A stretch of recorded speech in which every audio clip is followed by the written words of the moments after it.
Good evening बच्चों। आज की क्लास में हम पढ़ेंगे ऑप्टिक्स का थर्ड पार्ट, जो कि दूसरा पार्ट हमने कवर कर लिया था। उसमें ये सारी चीज़ें सीखे थे कि कोई भी वस्तु किस कलर की दिखाई देती है, इसके कारण क्या है, सारी चीज़ें। तो आज हम यहाँ से स्टार्ट करेंगे अपना परावर्तन टॉपिक। ठीक है, तो यहाँ पे देखते हैं प्रकाश का परावर्तन। परावर्तन से जो रिलेटेड परिभाषाएं हैं, जो डिफिनीशंस हैं, उनको देखेंगे आज। रिफ्लेक्शन, देखिए रिफ्लेक्शन में इससे पहले परावर्तन में हम बताए थे कि कोई भी एक सतह लेते हैं जो बेसिकली चिकनी होनी चाहिए, या खुरदुरार भी है या खुरदरी है तभी भी चलेगा, लेकिन हम अच्छे से परावर्तन के लिए एक चिकनी सतह का प्रयोग करते हैं और इस सतह को बोला जाता है परावर्तक सतह। परावर्तक सतह या फिर परावर्तक पृष्ठ बोला जाता है। ठीक है, अब इस पर कोई एक प्रकाश किरण आकर के गिर रही है। इस प्रकाश किरण का नाम क्या होगा? इसका नाम होगा आपतित किरण। इसको बोला जाएगा इंसिडेंट रे। Incident ray. ठीक है, इसके बाद एक प्रकाश किरण जो कि यहां से टकरा करके जाएगी उसी माध्यम में, इस किरण को बोला जाता है परावर्तित किरण।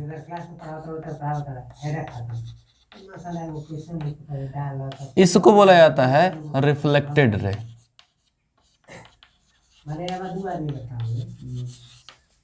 ठीक है, और इन आपतित किरण और परावर्तित किरण के बीच में और इस सतह के एक लंबवत तल होता है, या एक रेखा कह सकते हैं, एक रेखा होती है जिसको बोला जाता है अभिलंब। अभिलंब, इसको बोला जाता है नॉर्मल। ठीक है, और ये वाला पॉइंट जहां पे एक प्रकाश किरण आकर के गिरती है, इसको बोला जाता है आपतन बिंदु। आपतन बिंदु, इस आपतन बिंदु को बोला जाता है इंसिडेंट पॉइंट। Incident point. ठीक है, तो अगर कोई प्रकाश किरण आकर के किसी परावर्तक सतह से या फिर चिकनी सतह से टकरा रही है तो उस किरण को आपतित किरण नाम दिया जाता है, तथा जो किरण टकरा करके और दूसरी दिशा में चली जाती है उसको परावर्तित किरण बोला जाता है। और इस आपतित तथा परावर्तित किरण के बीच में एक रेखा होती है, एक तल होता है जिसको अभिलंब बोला जाता है। और आपतित किरण जहां पर आकर के टकराती है तथा परावर्तित किरण जहां से जाती है उस बिंदु को आपतन बिंदु बोला जाता है। अब देखिए, इसमें कुछ चीजें होती हैं। यहाँ पे कुछ कोण बनता है। यहाँ पे इस कोण को, चूंकि जो कोण आपतित किरण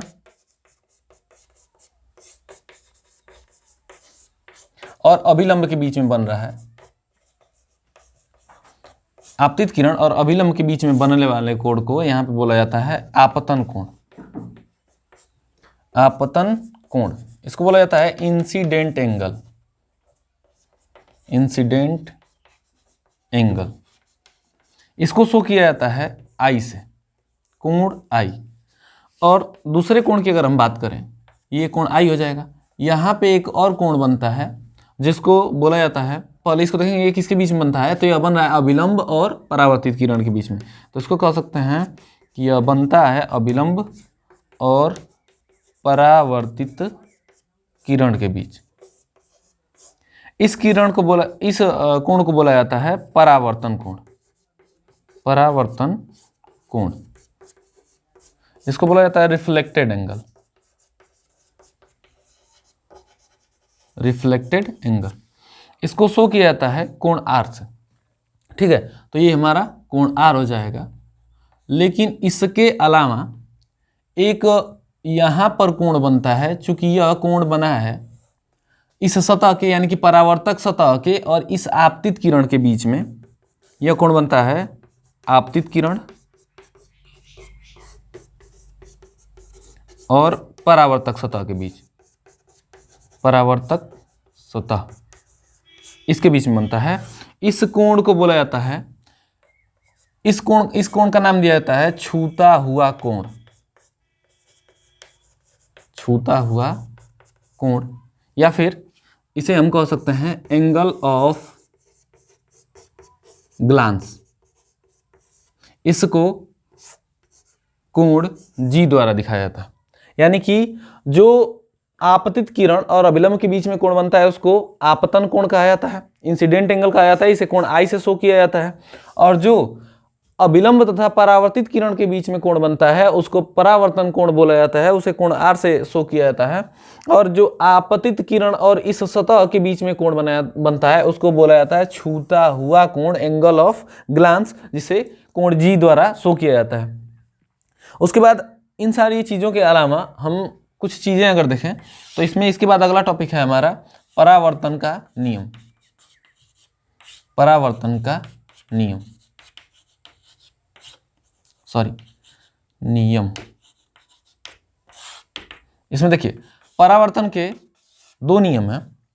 पहला नियम हमारा ये कहता है कि कोई भी वस्तु अभिलंब से जितने कोण पर आकर के टकराई है वह उतने ही कोण पर टकराने के बाद वापस जाएगी।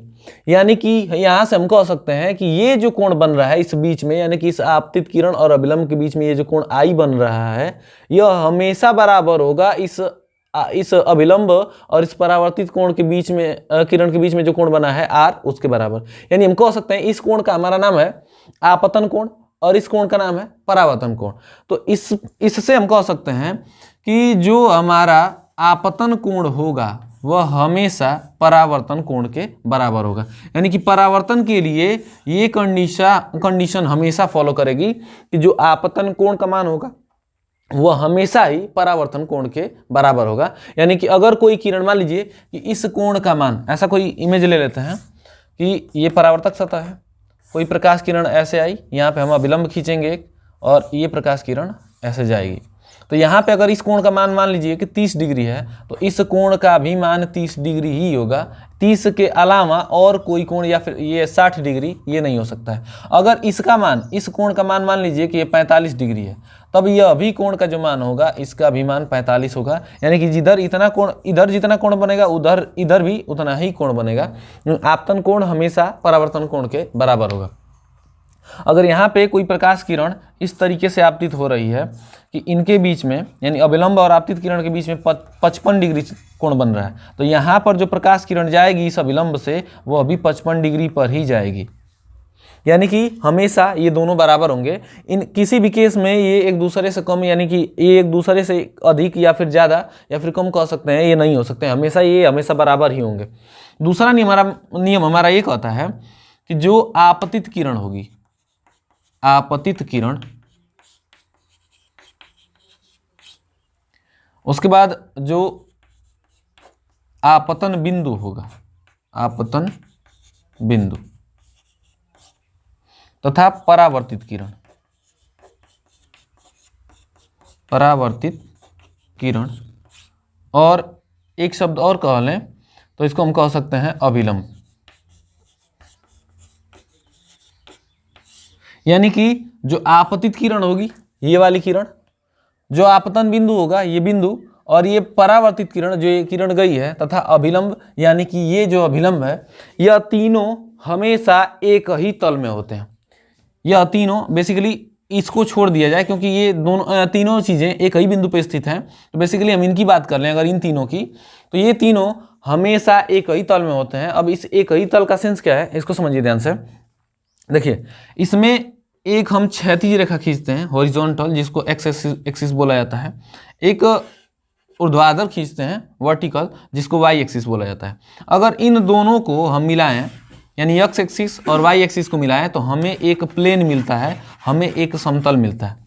और समतल का सेंस होता है कि जैसे ये बोर्ड है, बोर्ड पे हम किसी भी चीज़ को इस पर लिख सकते हैं, चिपका सकते हैं। अगर मान लीजिए एक कोई वृत्त है चूड़ी टाइप का, उसको अगर हम किसी कलर में डुबो करके और यहाँ पे चिपकाएं तो उसका एक गोल सा ऐसा कलर एक फिगर बन जाएगा। लेकिन अगर हम किसी गेंद को किसी रंग में डुबो करके और इस बोर्ड पर चिपकाएंगे तो उसका ऐसा इमेज नहीं बन सकता है, उस पूरे गेंद का एक फिगर इस पर नहीं बन सकता है, क्योंकि अगर बात करें तो उसमें कई तल हो जाएंगे। अगर उसमें चूड़ी में बात करें तो उसमें केवल एक ही तल में वो समाहित हो सकता है, चूंकि ये भी एक तल है, क्योंकि इसमें भी एक्स एक्सिस है, वाई है, लेकिन जेड नहीं है। ठीक है। तो ये जो तीनों होती हैं, आपतित किरण जो होती है, परावर्तित किरण होती है और अभिलंब जो होता है, ये तीनों एक ही तल में होते हैं। इसको आप समझ सकते हैं। मान लीजिए यहाँ पे हमारे पास 3 मार्कर हैं, इनको हम यूज कर लेते हैं इसको समझने के लिए। देखिए, इनका जो आपतित किरण ये होती है, आपतित किरण इसको इमेजिन करेंगे, अभिलंब ये होगा और ये होगा परावर्तित किरण। अगर इनको हम देखें तो इनको अगर किसी कलर में डुबो करके और इस बोर्ड पे ऐसे ला करके चिपकाया जाए तो इनका फिगर बन सकता है। बेसिकली ये इस तरीके से होगा, इनका इमेज यहाँ पर बन सकता है, कुछ ना कुछ यहाँ पे उतरेगा। ठीक है, लेकिन अगर इन्हीं में से किसी की व्यवस्था एक की कुछ ऐसे कर दी जाए, एक को आगे करके, और इनको किसी कलर में डुबो करके इस बोर्ड पर चिपकाया जाए तो इनका, केवल इन दोनों का यहाँ पर फिगर आएगा इस बोर्ड पर, इसका नहीं आएगा।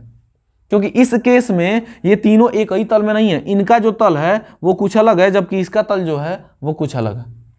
ठीक है, अगर ये मार्कर ऐसे हो जाए, यानी कि ये प्रकाश किरण ऐसे हो जाए और इनको कलर में डुबो करके इस पर चिपकाएंगे तो इन तीनों का इमेज इस पर बन सकता है।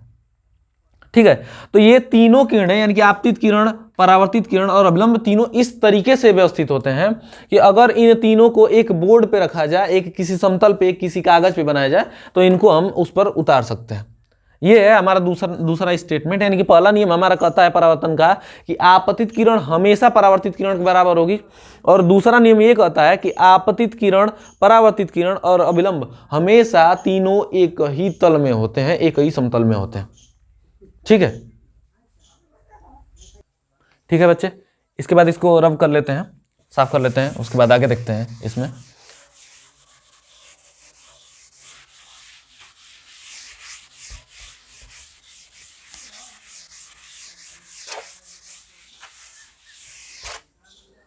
देखिए,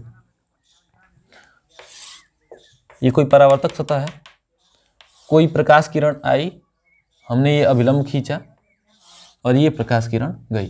यहाँ पे हमारा पहला नियम अगर हम देखें, पहला नियम ये कहता है कि आपतित किरण जितनी होगी, आपतन कोण जितना होगा उतना ही परावर्तन कोण होना चाहिए। यानी कि अगर मान लीजिए कि ये प्रकाश किरण 45 डिग्री पे आई है तो ये अभी प्रकाश किरण 45 डिग्री पर ही जानी चाहिए, ये हमारा पहला नियम कहता है। ठीक है, एक यहाँ पे आप बात नोट करेंगे बहुत ध्यान से कि हमें जब अभिलंब खींचना होगा, यह अभिलंब हमेशा इस सतह से 90 डिग्री बनाता हुआ खींचना है। हमें कोई ऐसा अभिलंब नहीं खींचना है जो सतह से 90 डिग्री में बनाए। जैसे मान लीजिए कि कोई सतह हमारी ऐसे है, हमने इस पर अभिलंब खींच दिया, ये यहाँ पे 90 डिग्री बना लिया। लेकिन अगर हमारी सतह ऐसी हो तो हमें ऐसा अभिलंब एकदम सीधा मान के नहीं चलेंगे कि अभिलंब सीधा ही होता है। इसका यहाँ पे अगर देखें तो ये 90 डिग्री से कम ही बनेगा। यानी कि अगर हमारी सतह ऐसी है तो हमें अभिलंब भी ऐसा खींचना होगा जो इस पर 90 डिग्री बनाए। जैसे कि अगर इमेजिन करें, देखिए यहाँ पे अगर ये इसकी सतह देखें तो ऐसे फ्लैट है, इस पर अगर हमें अभिलंब खींचना होगा तो ये कुछ इस टाइप का होगा, ऐसे सीधा। लेकिन इसकी सतह अगर ऐसे हो जाती है तो हमारा अभिलंब ऐसे ही नहीं रहेगा, ये अभिलंब भी इसके साथ साथ चेंज हो जाएगा, क्योंकि इसको हमेशा इसके साथ 90 डिग्री बनाना है। तो यह हम हमेशा ध्यान देंगे कि हमारी जैसी सतह है उसके हिसाब से हम अपना अभिलंब खींचेंगे, क्योंकि इसका बहुत यूज आने वाला है। अगले जब हम मिरर पढ़ेंगे, जब दर्पण पढ़ेंगे, तो उसमें हमारा ये बहुत काम करेगा कि हमारा अभिलंब किस प्रकार का होना चाहिए। ठीक है, तो अगर हमें अभिलंब खींचना है तो हम हमेशा सतह के लंबवत ही खींचेंगे। अगर हमारी सतह ऐसे हो जाती है तो हमारा अभिलंब ऐसे न हो करके, हमारी सतह ऐसे है तो इसका अभिलंब कुछ इस तरीके से होना चाहिए कि ये 90 डिग्री बनाए इसके साथ। ठीक है, अब आगे देखते हैं कि यहाँ पे हमने एक कोण डिस्कस किया था, इसको एंगल ऑफ ग्लांस, जिसे हम कोण जी द्वारा शो कर रहे थे। इसका क्या रोल है, तो देखिए इसको अगर एक फिगर से और समझें तो देखिए यहाँ एक प्रकाश किरण आई और ये प्रकाश किरण ऐसे चली गई, ये हो गया इसका अभिलंब। ये सतह बेसिकली अपारदर्शी है, अपारदर्शी है, परावर्तक है। अगर मान लीजिए कि ये जो प्रकाश किरण आई है और ये जो प्रकाश किरण गई है, इससे पहले थोड़ा मोड़ा इसको इमेजिन करें, तो अगर ये सतह नहीं होती, अगर ये सतह नहीं होती तो ये प्रकाश किरण कुछ इस टाइप से आगे चली जानी चाहिए थी। यानी कि अगर ये सतह नहीं रही होती तो प्रकाश किरण एकदम सीधी चली जाती, जैसा कि पहले वीडियो में, पहले क्लास में हमने डिस्कस किया था कि प्रकाश किरण हमेशा सीधी रेखा में गति करती है। तो अगर ये सतह नहीं रही होती तो प्रकाश किरण ऐसे सीधी चली जाती। लेकिन जब हमने ये सतह लगा दी, अपारदर्शी सतह लगा दी, तो इसका हो गया परावर्तन, ये प्रकाश किरण इधर चली गई। तब यहाँ पे एक हम चेक करें, यहाँ पे विचलन कोण, विचलन कोण, डेविएशन एंगल, डेविएशन एंगल।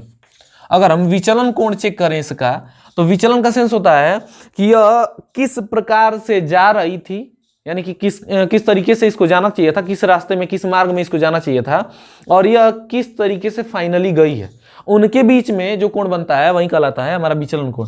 तो ये जा तो ऐसे रही थी, लेकिन ये चली ऐसे गई, यानी कि यह एंगल जो है, यह वाला कोण है, यही क्या कहलाएगा, विचलन कोण।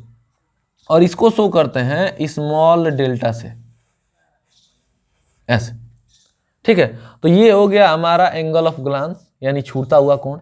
ये हो गया कोण हमारा कोण आई, यानी इंसिडेंट एंगल, आपतन कोण। और ये वाला कोण हो गया हमारा आर, चूंकि जिसको हम क्या कहते हैं, परावर्तन कोण। ठीक है, तो यहां से अगर हम निकालें विचलन कोण का मान, कि विचलन कोण का मान क्या होगा, तो यहां पे एक चीज हम देख सकते हैं ध्यान से। यहां पे देखिए, ये वाला जो कोण है, यह पूरी पूरी एक सीधी रेखा है। एक सीधी रेखा पे हमें पता है कि कितना डिग्री कोण बनता है, सीधी रेखा पे हमारा 180 डिग्री कोण बनता है। यानी कि यहां से हम ये चीज कह सकते हैं कि अगर हम इस कोण आई को जोड़ें, कोण आर को जोड़ें, और कोण स्मॉल डेल्टा को जोड़ें, तो ये हो जाएगा 180 के बराबर। यानी कि यहाँ से हम कह सकते हैं कि यह कोण आई प्लस कोण आर और प्लस कोण स्मॉल डेल्टा, ये टोटल हो जाएगा 180 डिग्री। अब यहाँ पे एक चीज देखें हम, तो जैसा कि हम परावर्तन का पहला नियम पढ़े हैं, तो इसमें पढ़े हैं कि कोण आई इज इक्वल टू कोण आर, यानी कि आई की जगह पे आर भी लिख सकते हैं, आर की जगह पे आई लिख सकते हैं, क्योंकि दोनों चीजें बराबर ही हैं। तो यहाँ पे अगर मान लीजिए कि इसी स्टेटमेंट से हम आई बराबर अगर आर रखें, चाहे आर बराबर आई रख लें, तो यह इसको हम इस तरीके से चेंज कर सकते हैं कि कोण आई और प्लस कोण आर की जगह पे, हम कोण आर की जगह पे कोण आई रख दे रहे हैं। ये हो जाएगा कोण आई और plus small delta is equal to 180 degree. यहां से अगर इनको हम जोड़ेंगे तो ये हो जाएगा कोण 2 कोण आई और plus small delta is equal to 180 degree. तो यहाँ से स्मॉल डेल्टा का अगर हम मान निकालेंगे तो ये हो जाएगा 180 माइनस 2 कोण आई। यानी कि अगर हमें किसी प्रकाश किरण का विचलन निकालना है कि वह कितनी डेविएट हो रही है, कितनी मुड़ रही है, तो हम क्या कर सकते हैं कि चाहे हम आपतन कोण का दुगुना करके 180 में से घटा दें, या फिर यहां से एक चीज हम और कह सकते हैं, चूंकि आई के बराबर हम आर भी तो लिख सकते हैं, तो यहां से एक फॉर्मूला और हम डेराइव कर सकते हैं कि small delta is equal to 180 minus 2 कोण आर। यानी कि आई की जगह पे हम आर भी यहां पर रख सकते हैं। यानी कि अगर हमें किसी प्रकाश किरण का विचलन निकालना है कि वह कितनी डेविएट हो रही है, तो यहां से हम क्या कर सकते हैं कि आपतन कोण का दुगुना करके 180 में से घटा सकते हैं, या फिर परावर्तन कोण का दुगुना करके 180 में से घटा सकते हैं। इससे हमारा पता चल जाएगा कि आखिर प्रकाश किरण कितनी ज्यादा डेविएट हुई है। ठीक है, अब इसको एक एग्जाम्पल लेके हम देख लेते हैं कि कैसे काम करता है। तो सबसे पहले यहाँ पे एक एग्जाम्पल हम लोग ले लेंगे। देखिए, यहां पे कोई सतह है जो कि परावर्तक है, एक प्रकाश किरण ऐसे आई है, अभिलंब है इसका, और ये हो गया हमारा परावर्तित किरण। ये कोण है 30 डिग्री। ठीक है, तो ये वाला भी कोण जाहिर सी बात है 30 डिग्री ही होना चाहिए, क्योंकि हमारा परावर्तन का पहला नियम कहता है कि आपतन कोण परावर्तन कोण के बराबर होना चाहिए। अब अगर चेक करें कि इसका विचलन कोण कितना होगा, विचलन कोण, तो देखिए यहां से काम कर सकते हैं। ये प्रकाश किरण ऐसे सीधी जा रही थी, अगर इसके बीच में कोई अवरोध या फिर ये सतह नहीं रखी गई होती तो यह प्रकाश किरण ऐसे सीधी जाती। यानी कि इसका विचलन अगर टोटल देखा जाए तो इसका विचलन इतना हो जाएगा। ठीक है, और इसको हम शो करते हैं स्मॉल डेल्टा से। अगर हम इसका मान निकालें तो हमारे पास फॉर्मूला है small delta is equal to 180 minus 2i, या फिर small delta is equal to 180 minus 2r। यहाँ पे अगर हम मान निकालें तो किसी भी एक का मान रख के हम निकाल सकते हैं। तो small delta is equal to 180 minus 2, और यहाँ पे अगर i का मान हम रख देंगे तो ये हो जाएगा 30 डिग्री, यानी कि 180 माइनस 30 दूना के 60, और इसको अगर घटाएंगे तो 120 डिग्री। यानी कि इस प्रकाश किरण का विचलन 120 डिग्री हो रहा है। यानी कि अगर सीधी चली जाती और जिस तरीके से परावर्तन के बाद गई है, इनके बीच में कोण देखा जाए तो इनके बीच में 120 डिग्री है। तो दोनों में से हम किसी का भी मान रख करके हम निकाल सकते हैं। अब देखिए, इसमें कोई भी कोण मापा जाएगा, चाहे हम आपतन कोण की बात करें, चाहे हम परावर्तन कोण की बात करें। आपतन कोण भी अभिलंब के रिस्पेक्ट में मापा जाता है, यानी अभिलंब के साथ, और परावर्तन कोण भी अभिलंब के साथ मापा जाता है। यानी कि ये जो 45 डिग्री मापा गया है वह किसके बीच में है, इस आपतित किरण के बीच में और इस अभिलंब के बीच में। ये जो 45 डिग्री मापा गया है यह किसके बीच में है, इस अभिलंब के बीच में और इस परावर्तित किरण के बीच में। यानी कि अगर हमें आपतन कोण मापना होगा तब भी हम अभिलंब से मापेंगे, परावर्तन कोण मापना होगा तब भी हम अभिलंब से मापेंगे। तो एक क्वेश्चन ये है कि मान लीजिए कि कोई प्रकाश किरण कुछ इस तरीके से आपतित होती है कि वह इस अभिलंब पर ही गिर रही है, ऐसे। यह अभिलंब है उसका, इस सतह का यह अभिलंब है, और कोई प्रकाश किरण इसी अभिलंब पर आपतित हो रही है, तो इसका जो विचलन कोण होगा, यानी कि यह कितनी डेविएट होगी, किधर इसको जाना चाहिए। जैसे मान लीजिए कि हम एक प्रकाश किरण ले रहे हैं ऐसे, जो आ रही है इस तरीके से कि यहाँ पे बना रही है 42 डिग्री, तो हमें पता है कि यह 42 डिग्री, यानी इस अभिलंब से 42 डिग्री पर भी ये होकर जाएगी, यानी कि टोटल ये दोनों कोण बराबर होने चाहिए। तो अगर कोई प्रकाश किरण है जो इस सतह के अभिलंब खींचा गया है उस पर ही आपतित हो रही है, यानी कि सीधे उस सतह पर लंबवत आपतित हो रही है, तो वह किस दिशा में जानी चाहिए। इसको अगर आप ध्यान से समझें तो कई लोगों का आंसर होगा कि हो सकता है कि ये नीचे चली जाए ऐसे सीधे एकदम, या फिर हो सकता है कि इधर डेविएट हो जाए, इधर मुड़ जाए। कुछ लोगों का ये हो सकता है दिमाग में चल रहा होगा कि यहाँ पर सर तो कोई कोण ही नहीं है, क्योंकि कोण हमें जो निकालना है वह अभिलंब के साथ निकालना है, प्रकाश किरण उसी पे है, तो हम कोण कैसे निकालेंगे। तो इसको समझने के लिए देखिए, इसको समझ सकते हैं आप कि हमने जो अभिलंब खींचा इस सतह पर वो ऐसे है, हमने जो प्रकाश किरण डाला इस पर वो भी ऐसे ही है। यानी कि इस अभिलंब और इस प्रकाश किरण, चूंकि जो आपतित प्रकाश किरण है, इनके बीच में हम कोण का मान देखें, थीटा का मान देखें, यानी कि कोण जो बनेगा वह यहाँ पे है 0 डिग्री, यानी थीटा ना कहकर हम यहाँ पर आई कह ले रहे हैं, आई, चूंकि ये आपतन कोण है, क्योंकि आपतन कोण हम निकालते ही हैं आपतित किरण और अभिलंब के बीच में, तो अभिलंब भी वही है, आपतित किरण भी उसी पर है, यानी कि इसके आपतन कोण का मान हो गया 0 डिग्री। अब हमें क्या निकालना है कि यह प्रकाश किरण किधर जानी चाहिए। अब इसको किधर जानी चाहिए ये पता करने के लिए हम एक चीज निकाल सकते हैं कि इसका एंगल ऑफ डेविएशन निकाल सकते हैं, इसका विचलन कोण। तो विचलन कोण जो निकलता है वो सीधी रेखा जो जाती रहती है, जो प्रकाश किरण सीधी जाती है उससे, उसकी दिशा से निकाला जाता है। तो चेक करते हैं हम, चूंकि इसकी दिशा इस नीचे साइड है, अब हम निकालेंगे कि इसका एंगल ऑफ डेविएशन का मान, विचलन कोण का मान। तो हमें पता है कि फॉर्मूला हमारा क्या कहता है कि अगर हमें आपतन कोण पता है तो 180 में से उसका दूना करके घटा देंगे तो निकल जाएगा विचलन कोण। तो यहाँ पे एक चीज हम निकालें, small delta is equal to 180 minus 2, और आई का मान यानी कि आपतन कोण का मान हमें पता है कि यहाँ पे दिया गया है कितना 0 डिग्री। तो टोटली अगर हम निकालें small delta is equal to, तो 180 और माइनस ये 0 हो जाएगा, यानी कि total small delta is equal to हो जाएगा ये 180 डिग्री।